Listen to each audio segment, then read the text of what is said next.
Hello to everybody, and today I'm doing something very different on the channel. I have brought on a special guest, Mason from Jubilee. How are you? Doing well. How are you? I'm alright. I got 10 questions, and I'll respect your time since you only got 30 minutes. Is that correct?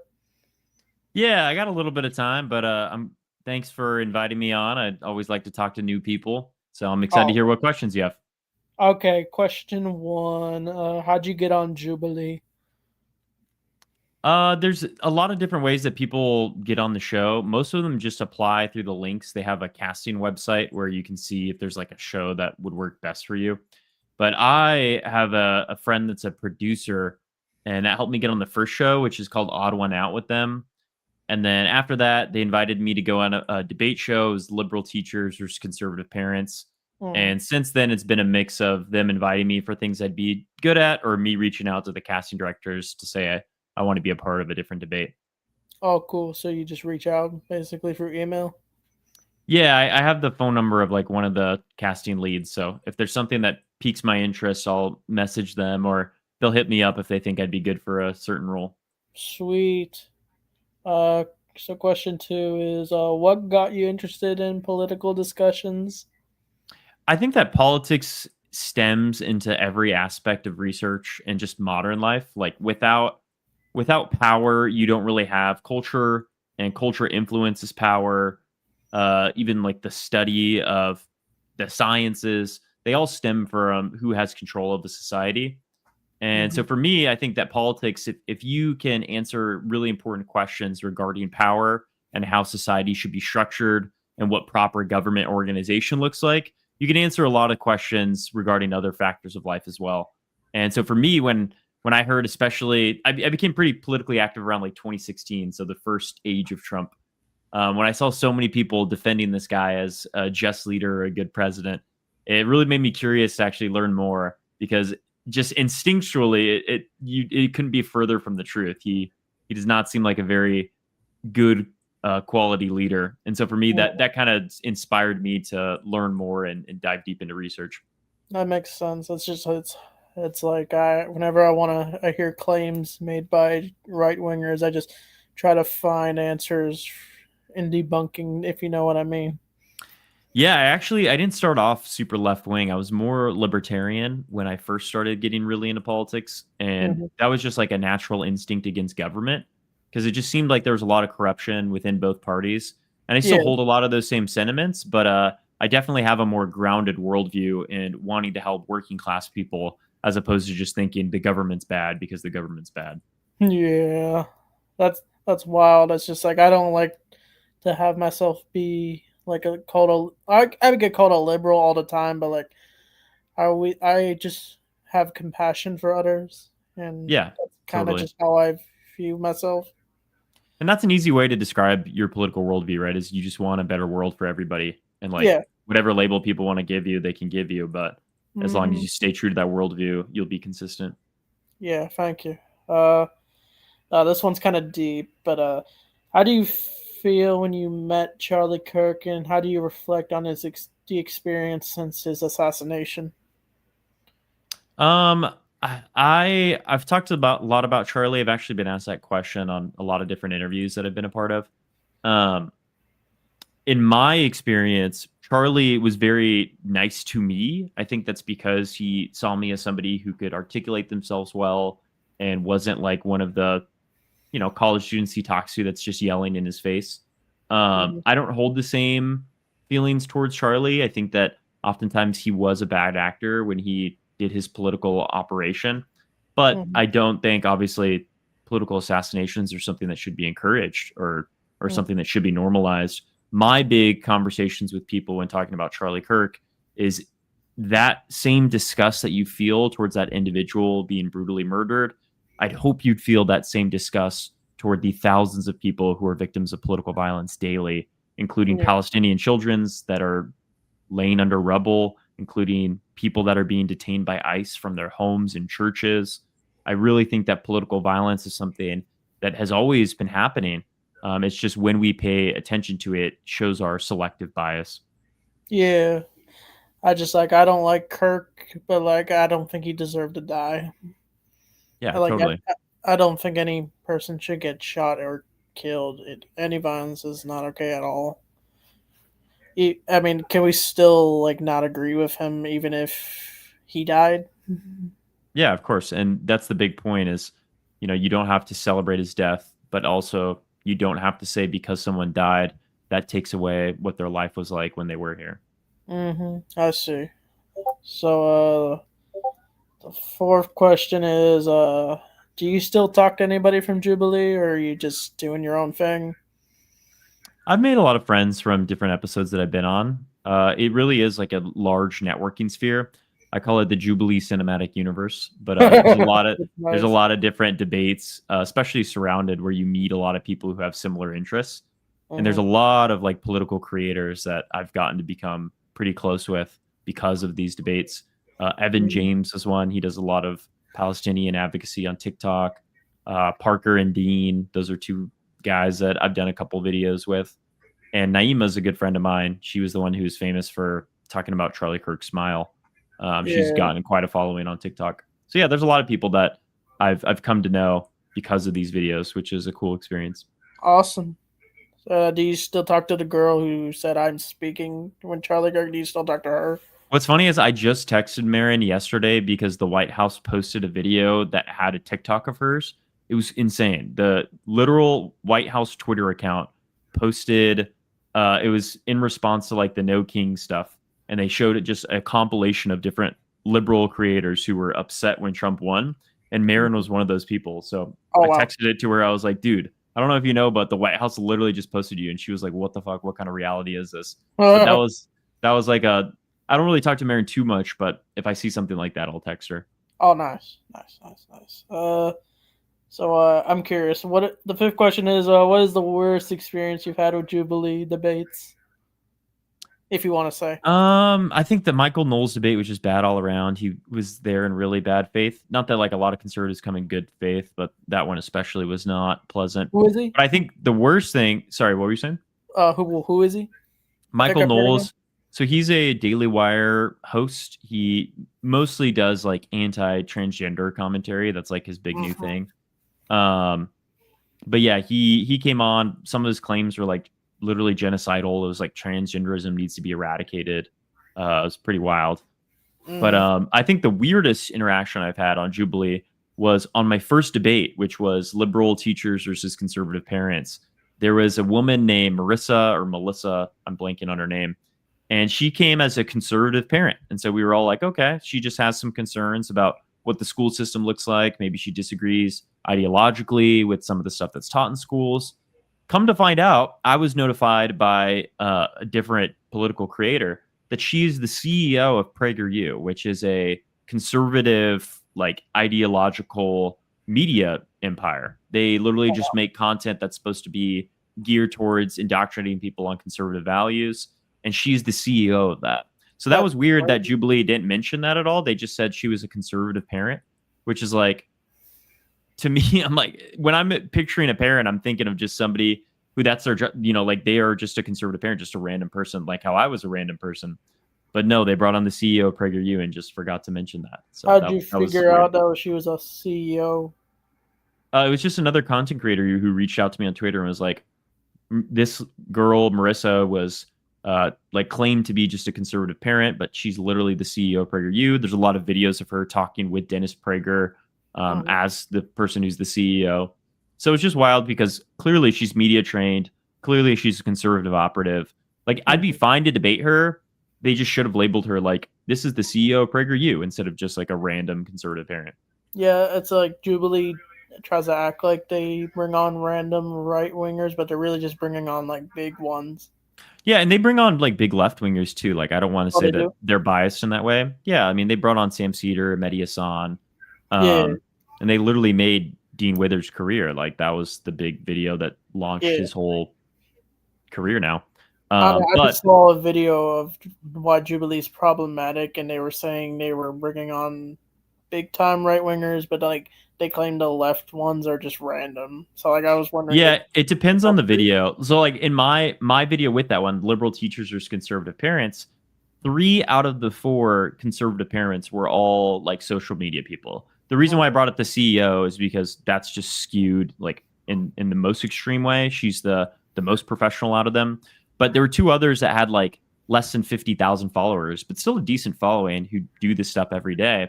And all Mhm. of us on the teachers were literally just teachers. Like I have a somewhat okay social media following now, but at the time I had no social media following at all. I was just going on as a teacher who wanted to Oh, talk about that stuff.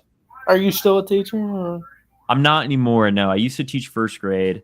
And the reason why I stopped was the more that I got politically engaged, the more that I wanted to spend most of my time doing stuff that's political. I think being a teacher is such amazing work and very meaningful, but Mm. I knew that I wasn't going to do it for 30 years. And me staying in that role, knowing that I wouldn't be there long term, takes away opportunity from people who want to make that their life passion.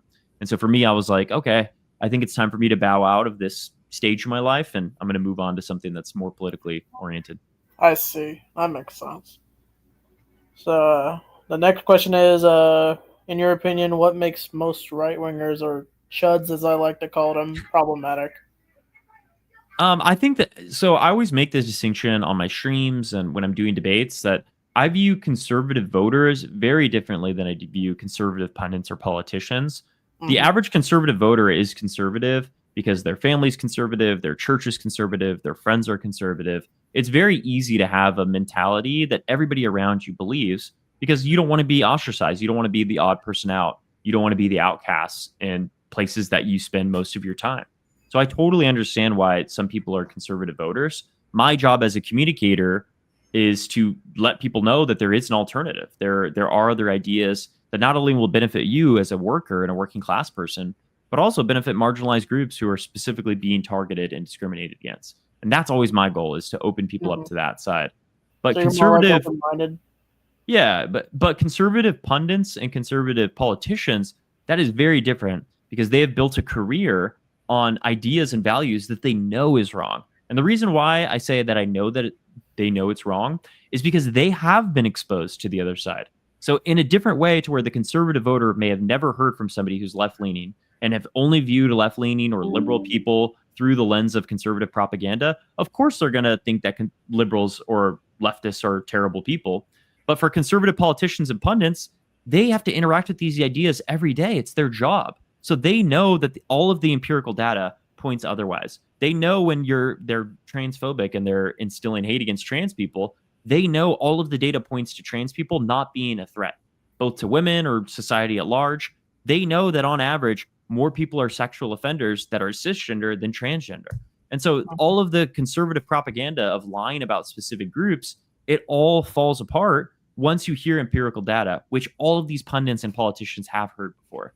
So that's why I have a difference in like the way that I combat a lot of these ideas because I'm very generous and I am very charitable to conservative voters when having conversations with them because they're just regular people. But pundits and politicians, no, I'm totally on the offense. I'm ready to stop their propaganda because these are people that should know better. Yeah, I see. So like, if you're going up against Ben Shapiro or Kirk or I don't know Kansas Owens, are you saying those are kind of like what you're referring to? Yeah, those are people that are operating in bad faith because they Yeah, are smart enough and they're wealthy enough to have been exposed to their side and they're intentionally choosing to lie to their audience to make political gain or profit.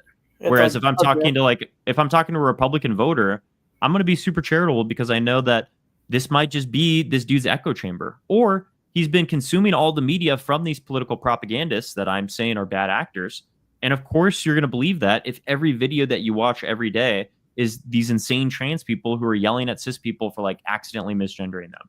Like those are people that I give more charity to because I think you can start to sow seeds of doubt as soon as you just show them that you're a normal person and all you want is a world and a society that reflects the needs of everybody that lives in it. yeah. I see. I don't know. A lot of my coworkers are conservative, and I don't know. Sometimes I bring up politics, and I know we probably shouldn't when at work, but like I don't know. Just most of them try to act like they're the good guys, but like I'm very confused on what is the right way to discuss things. Yeah, I think it's totally fine to discuss politics. I think you have to have like the emotional and mental bandwidth to endure a lot of the dumb shit that they say because Hmm. you can't get combative.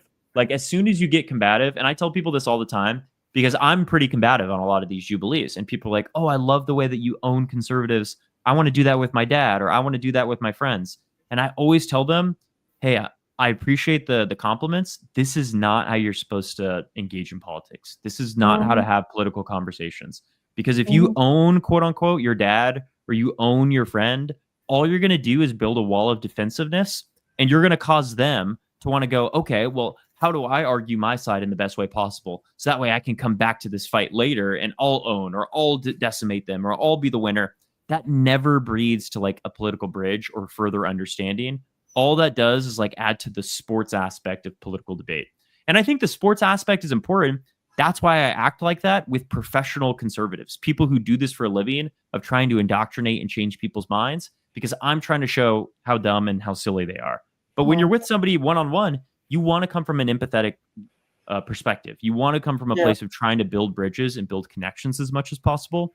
So when I talk to people who are conservative voters or my family or my friends, I'm always really introducing my politics by asking questions. So you have a conservative who will say things like, oh, this Zoran Mamdani guy, he just wants to make everything free. Isn't that insane? I would respond to that if I'm talking with a friend or family member or just a person in broader society. And I'd be like, yeah, I'd totally see the concern of like, if everything were to be free, I don't think that anybody thinks that that would work. Do you think that something like transportation and public infrastructure should be public, which means that it's open to everybody, regardless of how much money they have? And I guarantee you, 9 times out of 10, conservatives would be like, well, yeah, I think that it is important, that we're able to get people transportation so that way they can get to work, so they can be productive workers, so they can provide for their families. And there, you already built a bridge. And even though you're not saying, well, haha, I just owned you, that's Zoran's policy, you're starting to build the seeds of doubt. So when they hear their conservative pundits say that, they're like, well, this guy's exaggerating. Maybe this guy isn't the objective truth teller that I thought they were. And that's how you start to change minds slowly but surely. Because I Mhm. always say you'll never change somebody's mind in one conversation. Somebody has to want to change their mind. And the only reason that they will want to change their mind is if they talk to somebody who showed them something that they had never seen before. I So that see. that should always be your goal, is like just sow seeds of doubt and let them kind of do the work on their own. Oh, so like let them be angry is what you mean? Well, not necessarily angry. Like anger is a good political tool. It does good for organizing and protests and getting people upset. But you want to just like ask people questions in like a very calm and rational way and kind of get them to ask more questions themselves. So like Mhm. for working class rights, I'll always say something like, hey, isn't it kind of crazy that like we pay so much of our income towards making sure that we're healthy? Like it blows my mind that so many other countries across the world provide healthcare. And it's just something where you never have to think about going into medical debt. You never have to think about, if your kid's sick, are they going to get the care that they need? You're never going to have to think about, I have to call my health insurance right now to make sure that I can get everything sorted out so I can get the insulin or I can get the medicine that I need. Like all of Mhm. these questions get people to think, huh, maybe the system can be better. And it's not always necessarily anger. Sometimes it should be, but sometimes it should really just be people like, maybe I don't have everything correct that I thought I did. Like that should be Yeah. the mentality. I don't know. A lot of my coworkers just complain about trans people getting insurance, and then I do have a trans friend at my job, but like she like told me like how everyone deserves insurance, and I love the way she counters what people say. So I was like wondering Yeah. what is the right answer. Yeah, I think there's a different answer for every situation, right? It's really a case by case. If somebody's saying it operating in good faith, which just like, hey, I don't think that trans people are bad, but I think that it's a waste of taxpayer money. Like if they get insurance for like gender affirming care, like that seems more cosmetic. Like that's a concern from somebody who probably doesn't have a lot of trans people in their lives, but they are just trying to be honest about their concerns. And what I always respond to that is, hey, like, yeah, I can see how that'd be a concern. The only thing is, gender affirming care is not cosmetic. This decreases suicidality. And if our job is to want to create less suffering in the world, we want to stop suicides as much as possible, which is why gender Exactly. affirming care should be something that is provided for people. And like that is a Mhm. rational way for someone with good faith. Now, if someone's operating in bad faith and they're just talking shit and they're like, oh, can you believe these men that think they're women? And oh my God, they're stealing all of our money and blah, blah, blah, like all that hateful shit. It's not going to be helpful to try to come at that empathetically, because then you're just going to get more upset the more that they dehumanize. What you should Yeah. say is, hey, isn't it crazy that like it doesn't really feel like it's the trans people's fault. It more so feels like it's the private insurance that makes tons of profit every year just because we need to live. Like, isn't that crazy that so many people go into medical debt to where they can't afford basic needs because they got sick? Like, is that really a society that is pure and prosperous? If I get cancer and I can't afford that, like that doesn't really make a lot of sense. I thought we were the richest country in the world. Why doesn't it feel like we're the richest country in the world? And those types of questions can get people to really consider the systemic effects instead of just focusing on the trans people. Because that is what people in positions of power want. They want you to look at the immigrant, the trans person, the people that are your neighbors who are also struggling, as that's the enemy, instead of the people who are gatekeeping all of the resources and ensuring that we don't have good access to a quality life. Yeah, I see what you're saying. It's just I see what you're saying about challenge the person, if you know what I mean. Totally. Yeah. So the next question is in your opinion, who is the worst chud in your opinion? Oof, probably Matt Walsh. A lot of people would say Nick Fuentes. I think Nick is bad. Obviously, he's very flamboyant and very reactionary. I just don't think he'll ever hold like political power. But Matt Walsh is literally like a policy advisor for some like major congressional members on trans people, and Mm-hmm. he's just beyond fixable. He doesn't engage with anybody on the left because he views them all as his enemy that wants to kill him. He says this all the time on Twitter that we shouldn't condemn the Nazis on the right because we should be more focused on leftists and progressives. So he's just somebody that just clearly views the left as worthy of dehumanizing. And I think that that makes him probably the worst chud, so to speak. Yeah, I don't know. I've seen him on the Dr. Phil show, and I thought that was pretty bad faith when he came Yeah, on that show. I mean, exactly. I used to like Dr. Phil, then I started learning about what what he does, and then I was like, oh shit, he doesn't sound like a good dude, and he's bringing on Yeah. Shapiro's and Matt Walsh, and it's just like it just seems very problematic. Yeah, Matt Walsh, I think, is the definition of a bad actor. Like, he Isn't just he a will failed never. actor?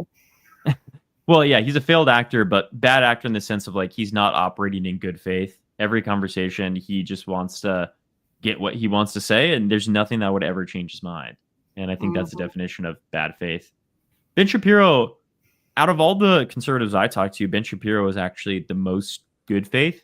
I think that he has like very stern worldview, and a lot of what he believes is terrible, especially in regard to how Gazan people should be treated. But I do think that he's the easiest to like build bridges with because he's at least like based in some reality. Like he's not super anti-vax like a lot of these conservatives are. He believes that like medicine is something that should be prioritized and believe in the science. And so I think that Ben is somebody that you could have a conversation with even if you disagree. Where someone like Matt Walsh, like it doesn't matter what you say to this guy, he'll never change his mind ever. Yeah. I mean, is it okay that I'm not a fan of Shapiro? I mean, I don't really watch him since I don't like Yeah, watching the kids. of course. But Yeah, it's totally fine if you're not a fan of him. I mean, I'm not a fan of a lot of what he says either. Like, I don't think that he's a good person. I just think that out of all of the conservatives, he's probably the easiest to have a conversation with. I see what you mean. I don't know. Yeah. I recently saw a video of a guy. He's like a right winger, but like he says like the N word on a podcast, and I'm like wondering what is he trying to gain by saying the N word multiple times on a Is that podcast. Nick Fuentes? I think his name is I don't know. Starts with an H. He was on the Fit and podcast or whatever it's called. He has like a Gotcha. mustache. Yeah, I probably don't know. I don't know. I don't think I've seen him. Yeah, his name is Hayden McDowell. I don't, Doesn't ring a bell. yeah, he has a million followers, but like I don't know, Wow, he went on a that's crazy. podcast and he like said the N word and he was just saying it to be funny. Jeez. And like he said it in front of a bunch of black people and they were like, "Oh, you get a pass." And then I was thinking he's really gonna say it, and then like, "Oh, he said it." And it's Yeah, just it's he's bad wild shit. the kind of people that feel emboldened because of this political era, and it goes Mhm. to show what a leader like Donald Trump makes people feel comfortable with. I see. So yeah, and to me, I think I've always thought Kirk was the worst chud. But I don't know if it's like Trump or Elon that are the worst chuds. Yeah, But yeah, I see your point about Matt Walsh being bad faith. But are you ready for the next question? I'm ready.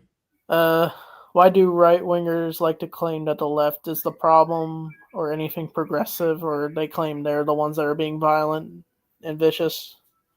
Like, what is the Yeah, I discussion? think a lot of it is like fear of change. That's kind of like the conservative psychological motivation. There was a study. Oh shit! There was a study. I think it was in 2016 that showed like the brain chemistry of left leaning and right leaning people. And left leaning people, when talking about political issues, the part of the brain that regulates empathy is what is really highlighted. And with conservatives, the part of the brain that regulates fear is very active when talking about political issues. And so that kind of shows, even just like biologically, how the brain is operating when these issues are brought about by different people. Is left leaning people are trying to approach situations with empathy and compassion at the forefront. Right wing people are coming in with fear as the primary motivation, and we can Uh-huh. see that with their actions towards immigrants. We can see that with their actions towards LGBTQ people. When it comes to even the economy, afraid to like invest in poor people because their idea is poor people didn't earn it. If I've worked so hard, I've been able to do this. Why can't everybody else do it as well? That's kind of like the mentality of survivorship bias. And so I think that the reason why they view the left as destructive is because if the primary motivation is fear and you don't want a lot of things to change and you think that change can be harmful, people that are advocating for a lot of change, like the left, is something that is scary, is something that you don't want to see happen. And it can look like the left is trying to destroy tradition and ways of life that a lot of conservatives have become accustomed to. And so that kind of is like the motivation for why the left is demonized. And then it's also just like it's politics, right? So politics is all a game of power. It's who controls certain institutions in society. And if you want to accumulate power, one of the easiest ways to make yourself seem better is to tear down the other side. And so you'll see Uh-huh. that with the left talking about the right that way. Like Joe Biden was president for 4 years, never did anything about the Epstein files. And now all these top Democrats make it like their life's mission to talk about the Epstein files for Trump. Like it really shows like the hypocrisy in both the Democrat and Republican Party Uh-huh. when the demonization that they do can't apply to a lot of the leadership in their own ranks. I see. I just it's like whenever I see Trump talk about the Epstein, I'm not sure why he's so hesitant when asked about it. Well, I'm I sure that he has like affiliation. Like I think that there's a lot of people in positions of power that have been affiliated with Epstein and other very bad people that mhm. they don't want to get that out. Like I wouldn't be surprised Bill Clinton's in there too. And that might Yeah, be a motivation why Biden or top Democrats didn't want to release it. So I I just see. think that we should hold everybody in position of power accountable. And like if anybody's committed a crime, like we should know about it, regardless of what party it Yeah, is.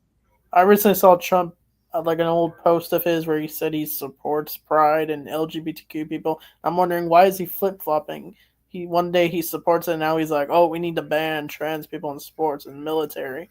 I'm like Yeah, wondering what is this Trump has like? always been very pro LGBTQ. I mean, he was one of the first people to have trans women in beauty pageants. Trump used to run a lot of beauty pageants before he entered politics.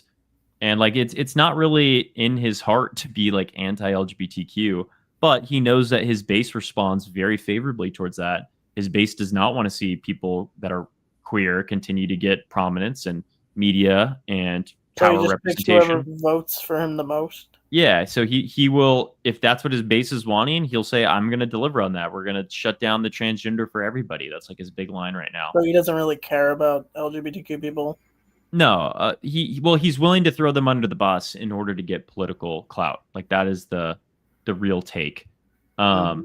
I mean, he has always been racist. I think that is undoubtable. He's been like literally held liable for discriminating against black tenants back when he owned like a lot of residential properties. Like that is in court cases. And so that lines up with the way that he views immigrants and people from other countries. He's called other countries shithole countries, things of that sort. But for the LGBTQ stuff, that didn't even really start happening until like 2018 when he banned trans people from the military after his base demanded it. Because, like you said, in 2016, he was one of the only Republicans who said that he wouldn't try to push for more things like North Carolina's bathroom bill, which banned trans people from bathrooms. If you look up Trump trans bathroom 2016, you will find a clip of him being asked, I think it was on MSNBC, like, would you support bills like this? And Trump says no, like it doesn't help anybody. It's just causes a distraction. Like, just let people use what they want to use. It's actually insane to watch him say that in 2016, and now he's just like, he would call that woke, and he'd call that terrible, and he'd call that evil. Yeah. It's just like, I don't know. A lot of people say bathrooms are woke. They're saying, oh, they're allowing men in women's locker rooms, or yeah. I'm just like, is there any evidence? Well, they're letting trans people use locker rooms and bathrooms that are aligned with their gender. But the big fear is that trans people are inherently violent, or they're a threat to these people, which is why we shouldn't allow them. And all of the data suggests otherwise.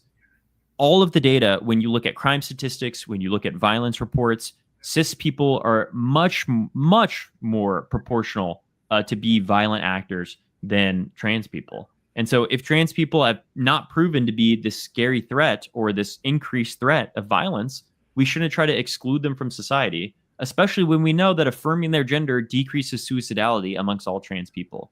So it's Mm-hmm. just like, if you want to decrease harm, you just let people use what they want to use. Yeah, And it's if just like their priorities are backwards if they're concerned about that stuff. Yeah, if you're saying you want to stop harm, which is what they always claim, then you should just let people use what aligns best with who they are. Like that should be it at the end of the day. Mm-hmm. I see what you mean. So, yeah, I think we got question 9 and 10. Do you still got time? Yeah, I got time. Awesome. How do you deal with friends or family members who don't agree with your beliefs and are very open to their conservatism? Yeah, a lot of my family's conservative actually, so I'm Oh wow. used to talking to this, like both my parents. But I think that I'm in a unique position to where, as long as I'm financially independent, they're proud of what I do. So they both know that I'm heavily involved in politics. They both watch a lot of my stuff, but they don't really bring up are the disagreements that we have, because one, I think it's a product of like me being their son, that they think, I can't know more than them just because I'm their son. They're like, of course we know Mhm. more than you. You're just our son. This is a phase. But they're not gonna like try to debate me on certain issues, because one, they know that they can't really keep up in a conversation with me. Like, not to toot my own horn, but I know a lot more about the issues than they do. And then two, they just don't think that it's helpful to like, cause any disagreements with us. So we have like a distant relationship, but I'm cordial with both my parents. I'm cordial with all my family. I'm always willing to talk about politics. I never shy away from it, but I never start the conversation. I always leave it up to them if they want to talk about it or not, because there That is a makes. lot of disagreement. I mean, I don't know if you ever dealt with coworkers who are conservative and they bring up Yeah. politics. And Yeah. how you deal with it. Sorry, go ahead. How do you deal with it? Oh yeah. So before I was a teacher, actually, I worked at a electrical engineering firm, and a lot of the people that I worked with were blue collar, conservative, white men. That Oh, wow. was a majority of my coworkers, and all of the time, I actually had so many good political conversations, because most of them didn't go to college.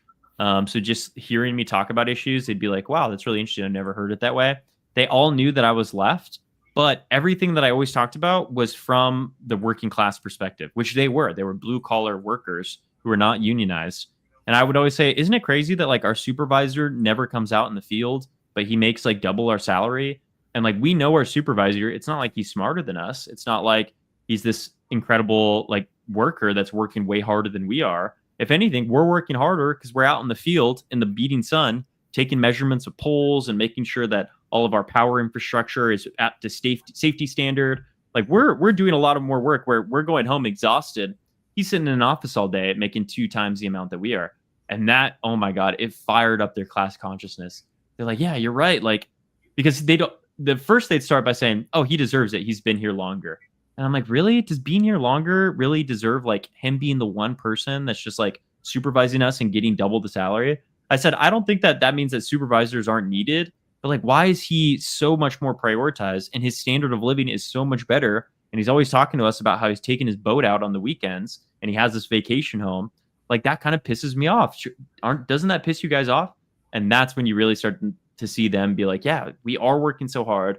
We're not getting properly compensated for that. we should be demanding more. And there was a stage where we really talked about unionization. I didn't stay long enough to actually see that through, but that Did is you how I quit? always talk. Sorry? Did you quit? Yeah, that's when I started being a teacher. But yeah, it is it's really good to bring up things that affect people's material world in order for them to start thinking in a more left perspective, because I that see. really helps people understand that systems of power are in place to keep certain people very wealthy and keep other people constantly working for survival. I see. It's just like I don't know. I got a cousin who's conservative, and I don't. I brought it up to it at a dinner party.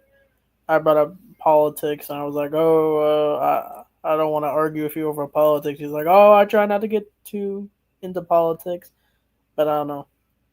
Yeah. 'Cause, like when people follow various right wingers, I'm like thinking, what is their stance? Like, I'm very confused if they're Yeah. political or not. So, Yeah, like, I don't totally. know. Is it like best to just not discuss politics with others? No, I think it's good to always talk about politics, but do it in a way that again is not like defensive. You never want to get in like a shouting match with somebody or in a match where people feel like they're being like made fun of. Like I know Mm, all the times like no way you support Trump, like only idiots support Trump. Like I can't believe you could do that. That's just going to make someone defensive. And if anything it makes people double down. Like they want to reinforce why they believe what they believe and they'll try to argue for it that much more. And so for me, I think that the easiest way to talk about politics is always from like an empathetic perspective and talk yeah, about something that you both think is wrong. Like talk about how you think it's bad that the job market right now is so scarce, or talk about why like most people can't afford to buy a house that's Gen Z right now. Talk about why rent continues to skyrocket even though wages stay the same. Like all of these are yeah, issues that everybody is going to agree with that's working class, no matter if they're Republican or what or not. But that's when you start to interject what you think the solutions are, which is like, yeah, that's why I think it's awesome with how much rent is being skyrocketed in every city across the country. It's cool that we have candidates like Zoran that are trying to put a cap on that or trying to make sure that rent mhm, is not increasing for working class people. Or the fact that wages are so low for so many people, we should be introducing something like a higher minimum wage. So that way people are able yeah, to just survive regardless of what job that they're working at. So people don't have to work 2 to 3 jobs just to make rent. Like these are all issues that almost everybody can agree on. And that's how you really build political bridges with people. I see. So, yeah, that makes perfect sense. So, the last question I had is, you kind of already answered this, but like, what is your advice to anybody who gets into debates that are bad faith when discussing with others? Gets into debates that are bad faith. What do you mean? Yeah, Like people come in just like not wanting to build bridges. basically, they just Yeah, want to argue. I think that those are conversations to disengage from. Like just being completely honest, I think that you have to have a certain skill set to be in like debate for the sport, and that only works if you have an audience. So if Hmm. you're talking to somebody in front of a large group of people and they're operating in bad faith, yeah, you should show that they don't really know most of the issues that they're talking about. You should find holes in their arguments that you really drill them on. So that way you show the audience that these people should not be taken seriously. But if someone just wants to argue with you one on one and there's nobody that's watching around, it's not worth your time. You're just going to be more upset at the end of that conversation. You're not going to get anywhere because this person's going to be stubborn.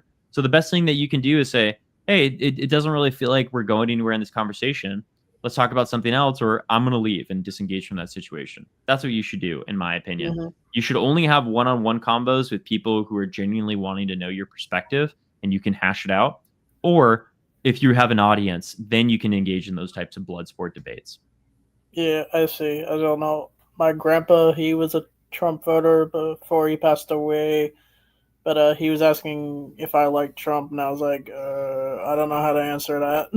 And like, Yeah, I think you just be honest and you just be like, yeah, he's not my favorite person. Like, I'd love to talk about why. And if they get emotional and they get defensive, then it's just not someone that you should waste your time with, you know? yeah, I don't know. He said he was interested in others' perspective, but I was like, okay, fine. Yeah.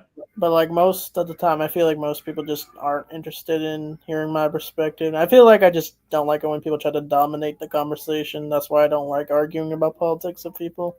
Yeah, That's the exactly. reason why I I asked that think that question. I think that you should just trust your gut. Your gut is usually right in most instances. Where if you feel like this is a conversation worth having, have the conversation. If you feel like it's not going to go anywhere, don't have the conversation. I Like see what your instincts are a lot more powerful than people give credit for. yeah, I see. So yeah, those are the 10 questions. Thank you so much for coming on.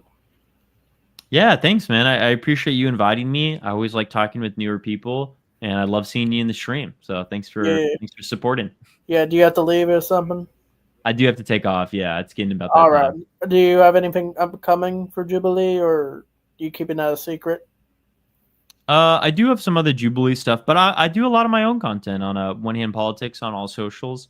Mostly on Twitch is where I primarily do a lot of stuff, but I am making a lot of YouTube videos that I'm going to start posting. Awesome. So check me out there at One Hand Politics. Um, yeah. Yeah. Well, thank you. All right. Thanks so much. Have a good night. You too. Have a good night. Okay, everybody. That was Mason from Jubilee. We didn't get many viewers, but maybe in the future we will. So, yeah. I hope anyone who watched, I hope you enjoyed this. So, yeah. Maybe we can try to get someone else from Jubilee to come on the channel. I don't know. We'll have to make contacts, but yeah. I hope anyone who watches this in the future, I hope you enjoyed this stream and this interview. I feel like I learned a lot more about what I wanted to discuss, just like what I did with organized chaos. So, yeah. So we'll just have to wait and see what else comes up. So anyway, thanks for watching. I'll see you all next time.